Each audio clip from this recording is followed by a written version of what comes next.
At the moment, big institutional money managers who control the largest pools of capital are searching for companies with two characteristics. They want fast revenue growth, but they also want rising gross margins. Everybody loves revenue growth, but if you don't have rising margins, you know what that translates into? It translates into the kinds of things that I most fear about. Maybe some companies are simply buying revenue at a ridiculously high cost rather than focusing on profitability down the road. You know, we don't know what an underlying company is worth if it can't generate actual earnings or is just buying revenues. So where does competition come in?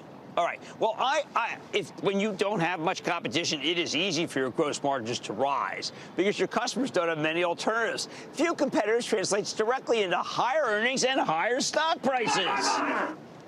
This isn't a new idea. I created the term FANG and then added a second A, precisely because Facebook, Amazon, Apple, Netflix, and Google were all unrivaled companies with what?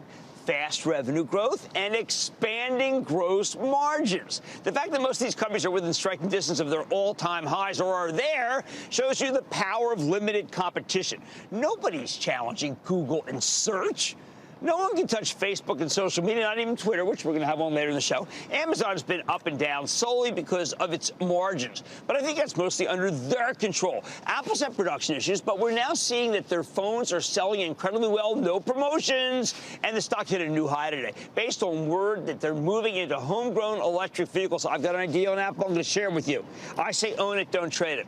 Then there's what's arguably the greatest market darling of this current era, and that is Nvidia, which we're speaking to tomorrow.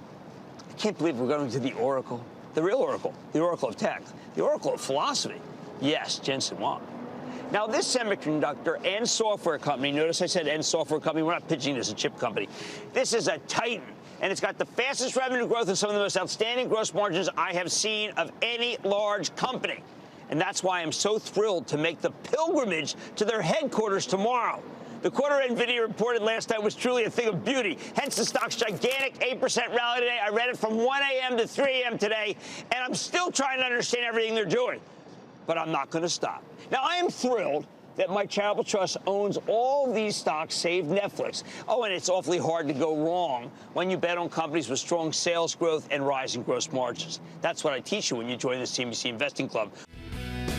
Don't miss a second of Mad Money. Follow @JimCramer on Twitter. Have a question?